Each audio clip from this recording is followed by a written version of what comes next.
read motives in virtually everything you do as a leader or as a professional head or something. The first thing is to say no to you. Once you suggest this is the way to do it, he will say no. He will argue like no man's business. Or where he fails, he tries to attribute that failure to something nebulous. You know, he will say no, it's because either he's a Christian or because he's a Muslim or because he's from this part of the country. That attitude, as long as it remains, we still have problem. Looking at you, you had quite a lot of critics in your time. And I think one of your greatest critics was the late Gani Fawehinmi. What kind of relationship did you have with him? I think I have a story to that to tell you.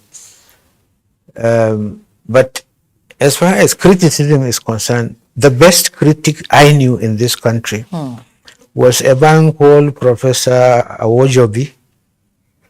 He is the best in this country. The best in the sense, this is a scientist, but before he opens his mouth, he studies what he wants to say. He has knowledge on what he wants to say, be it economics. He's an engineer, be it economics, engineering, or whatever. If Professor Awojobi talks, you know that he is a master in that subject. He is my best critic that I like in this country. Okay. May his soul rest in peace. Amen. As far as Gani was concerned, I have never had problem with Gani. He has a very close friend. They are both dead now. Alex Akinyele was Gani's good friend. He wanted to administer a ceasefire between me and him. I said, I have no problem with that. Because they grew up together, he told me they are friends and so on.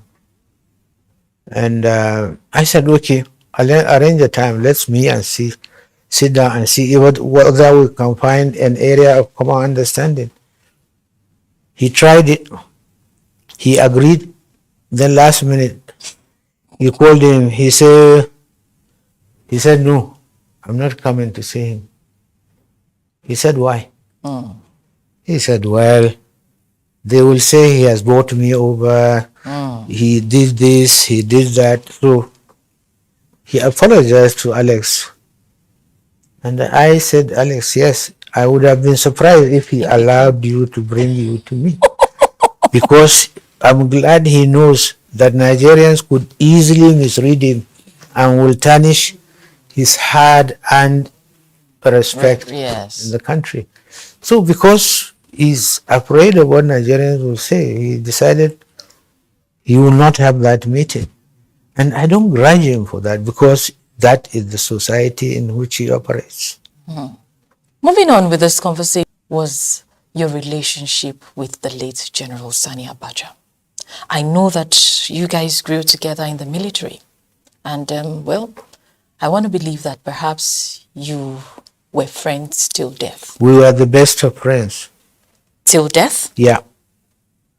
But a lot of Nigerians thought otherwise. We knew Nigerians thought otherwise. We knew they will think otherwise. And we decided to capitalize on it and allow you to keep on beating in the bush. So you allowed Nigerians to hold that opinion? Yeah.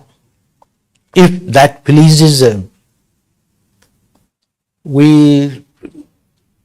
I can tell you that we reach a stage when if you come, somebody wanted to come and see me. He was our common friend. Okay. But he is afraid because they are afraid anybody who came to me would be adjudged as not in good terms. Abacha will be angry. So he went to him. He said, look, I want to go and visit Babangida in Mina. I hope there is nothing wrong. Abacha looked at him and said, look, Mr. X, he calls his name. Yes. He said, I knew you knew me. Babangida introduced you To to me. Now you are asking me permission to go and see to him. go and see him. What sort of a human being are you? When I leave this chair, you are going to do the same for the same. The man felt uncomfortable. And the following day, Abacha called me and told me, you imagine so and so. This is what he told me. I said, no, but are you surprised? He said, no. I said, okay, let's leave it, lie down like that. Don't talk to him about it. I'm not going to talk to him about it either. If he is happy, so be Good it. luck to him.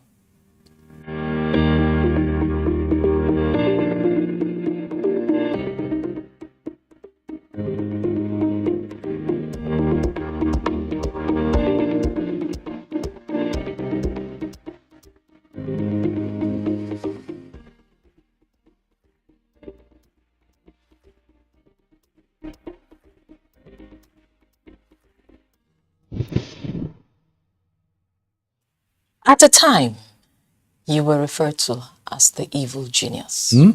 At a time, you were referred to as the evil genius. I'm wondering now, where did this come from? How evil was that genius? It came from the media. Okay, and how evil was the genius? Those are contradictions. A genius can't be an evil man. That geniusness was given to him by God, and you can't take it away from him. Did you in any way feel slighted? No. I always ask the interviewer that there is contradiction there.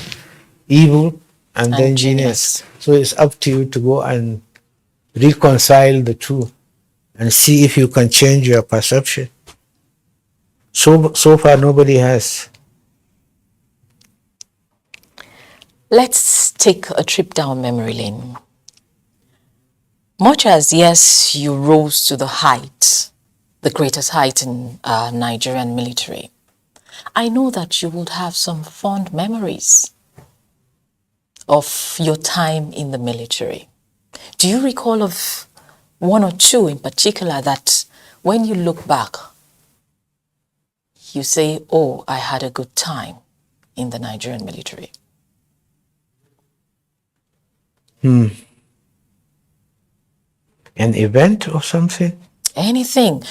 Definitely not about the bullet in your chest anyway. No, surely I wouldn't like to talk about it too. I think the military profession has been very kind to me. In the process, I traveled wide this country. I interacted with people. I get to understand people. I get to see people in their own environment, how they behave, and so on. This was only given to me by the military because of postings, because of participating in your own profession. It gave me the best. It made the best out of me, the military profession. That's all I could remember, that it made me what I am.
Now I want to talk about something, and I hope you won't in any way feel saddened by it.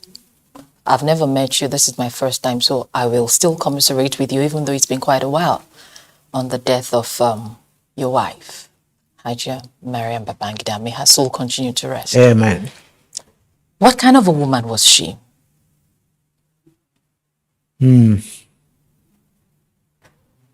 A very, very loving woman, very passionate about our relationship, and had always wanted the best for me and for her children.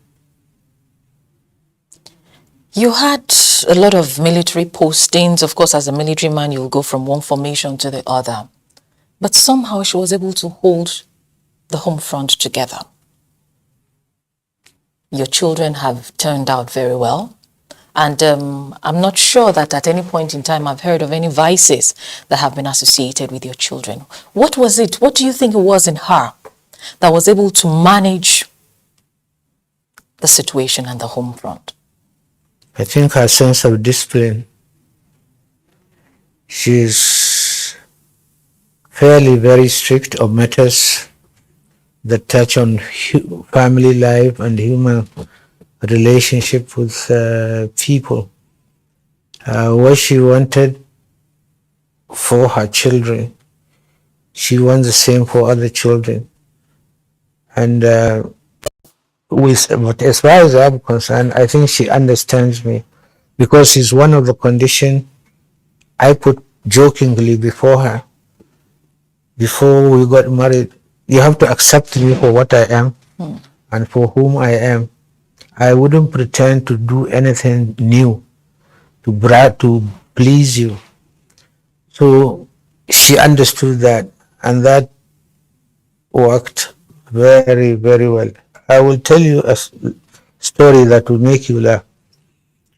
One day, my Batman, my orderly, innocently brought a letter from my office. That letter came from a girl. And what she did, she opened the letter, she read it. When I came back from office, she put it on top of my dining table. I looked at the letter, I read it. You know what happened? No.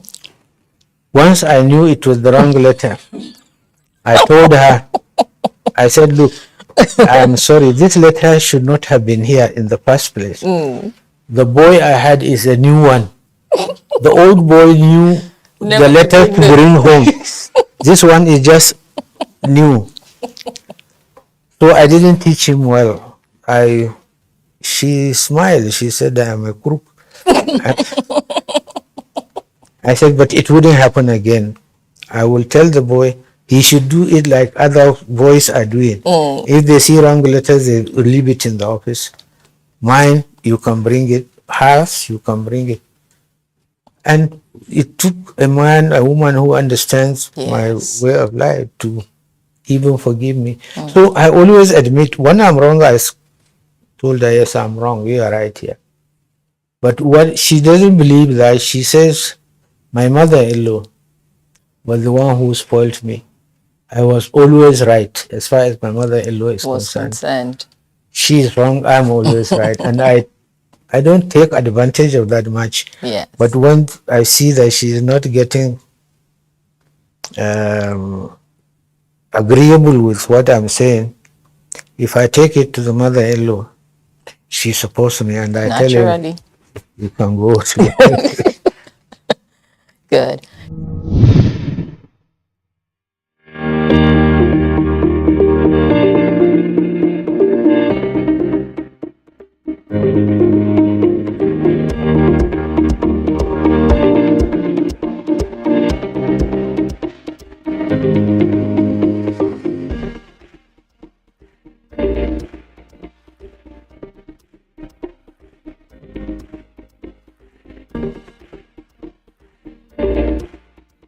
What cannot quantify the service we have rendered for this nation. We have mainstreamed the issues of women into the politics of Nigeria and politics of Nigeria. We have been able to get the women's status raised, and thereby the government from then to now have recognized the strength and capabilities of women, thereby placing them in various positions. And I'm sure you must have seen the various edifices that we have built. The National Center for Women Development at the national level and at the state level. We did that. During our tenure, we had 36 directors, all women, and we had the female vice chancellor.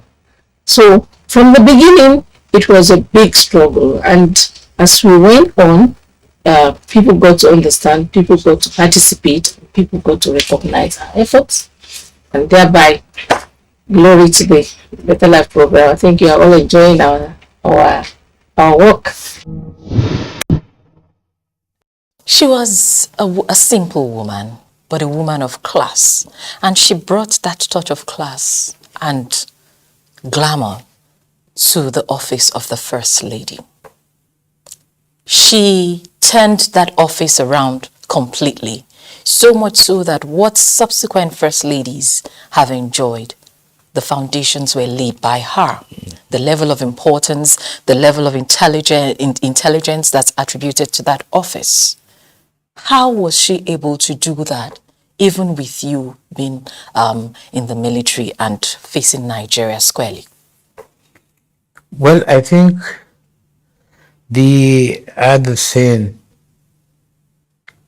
she did a lot of consultation. She has a group of very bright women along with her. Some are lecturers, some are professionals, and so on. And they interact very well. But they are very good friends. Some they knew each other in school, others they met. And she saw the best thing, she can't do it alone. She got them and start coming out with pet ideas and so on, just to assist the government in trying to. And what we did, we didn't allow her to interfere with the day-to-day running of government. I had a civil servant, professional civil servant, who serves as a liaison between her and other institutions of the state. If she wants anything, this is the man you will hold. Because he belongs to the system. Yes. He is a civil servant. Where she is going out of limits, he says, no, madam, this is not the way we do it. We do it. If you want this is the process. And that worked very well and it reduced a lot of burden on me. May her soul continue to rest in peace. Amen. We all came from various roots, and these roots are in rural areas. Indeed.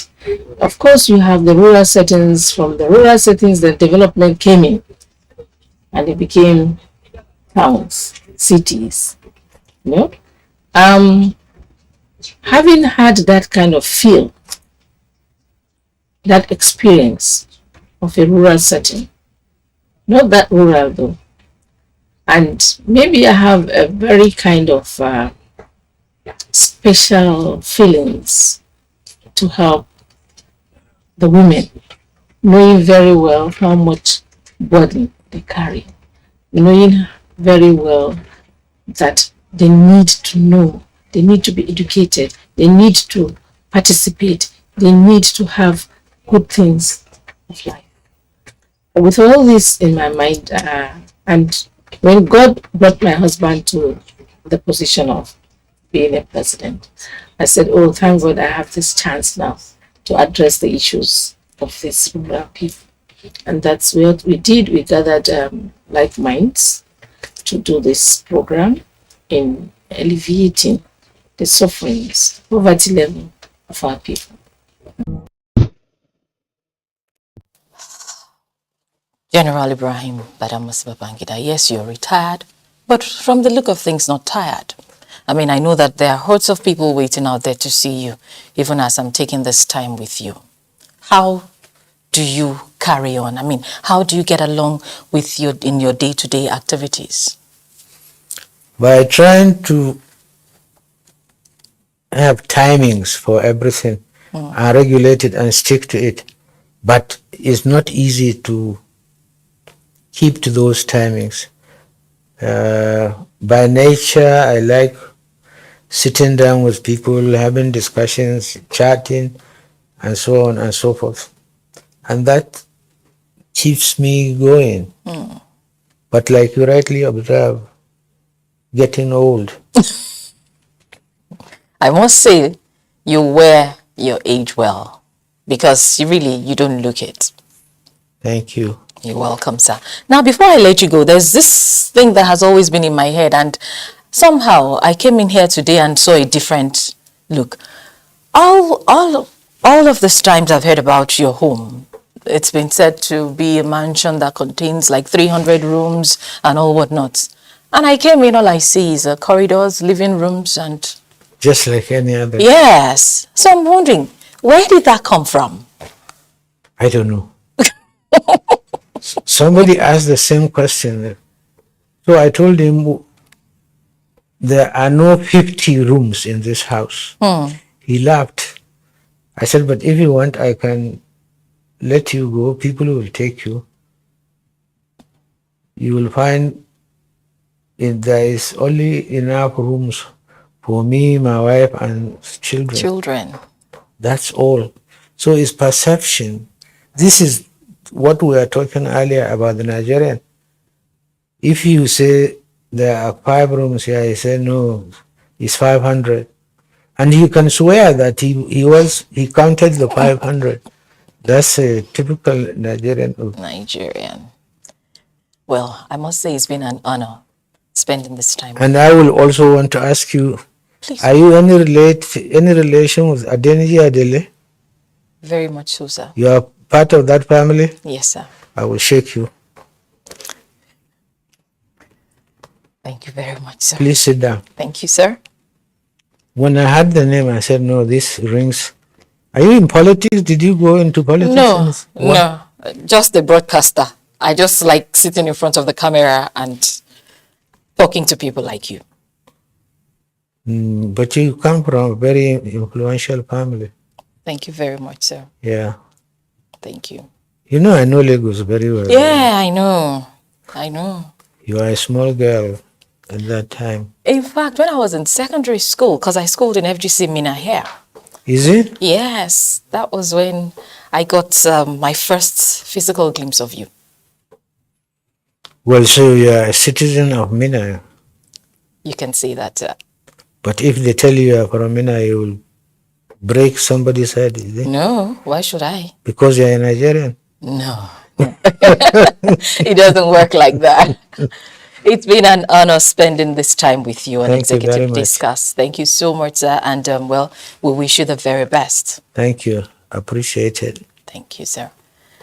I have spent this lovely, wonderful time with a man that I don't know where, all these misconceptions came from. But sitting down and sharing this precious moments with him, I have gotten to understand the man, Ibrahim Badamasi Babangida, IBB. I'm sure that you've learned so much from this conversation, because I'm sure that a lot of the myths about him must have been debunked in this conversation. Let's do this again, same time, same station on the network service of the NTA next week on Executive Discuss. Till then, I remain Ololade Adeniji Adele. Have faith in Nigeria, and it can only get better. Bye-bye.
NTA, you can't beat the rich. Nigeria is the second most recovered industry in the world. When aviation became the fastest growing sector of Nigerian economy, according to MBS, according to Finance Ministry, the fastest growing sector of Nigerian economy pre-COVID, then it became the third fastest growing during COVID.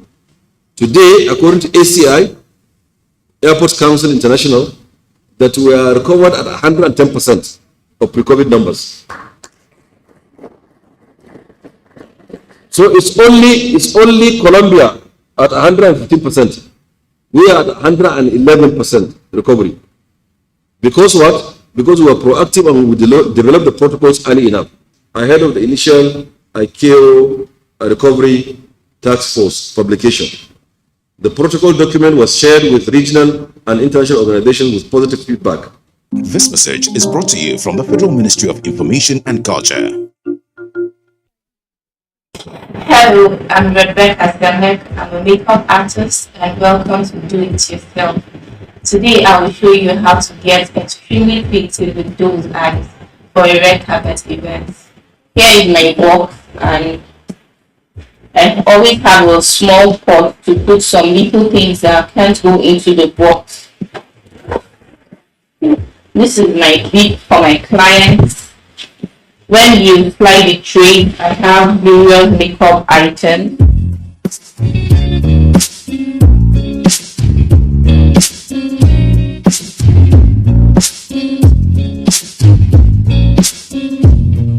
You should always have a bid in order to cover your client, because you wouldn't want your client's dress to get stained. Then, as a makeup artist, you should also have your own apron that you comb the brows with your spoolie before drawing your brows. When I'm around you, baby, I can touch the sky. You make my temperature rise. You're making me cry. Using my concealer to conceal the brows, make it neat.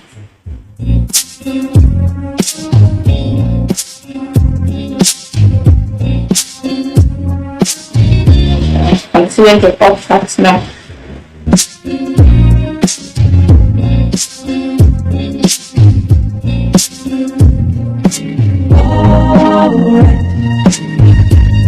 In order for your work to be neat, you have to blend the concealer being used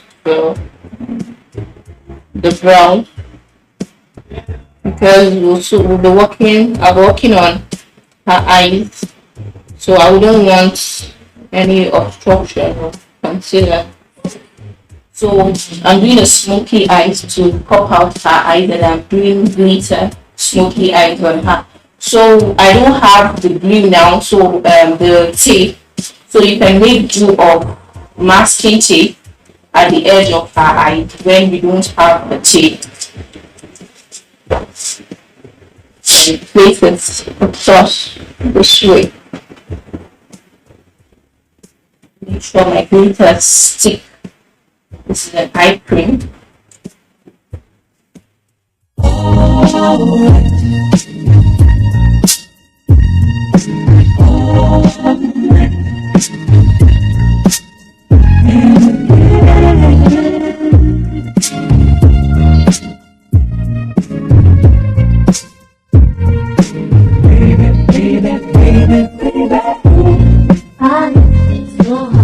When I'm around you, baby, I can touch the sun. You make my temperature rise. You make me hot. Baby, baby, baby, baby.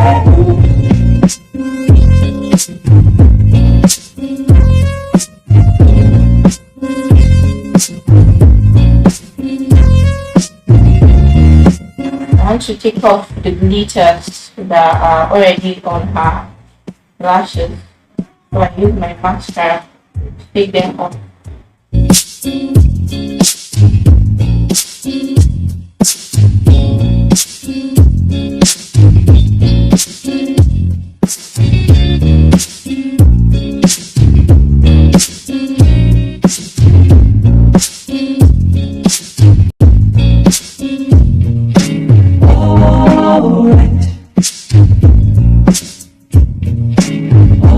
Before the foundation, because of the little spots on the face, you have to contour the face to hide the spots. You dab while blending. I'm so hot when I'm around you, baby. I can touch the sun. You make my temperature rise. You're making me hot. Baby, baby, baby, baby.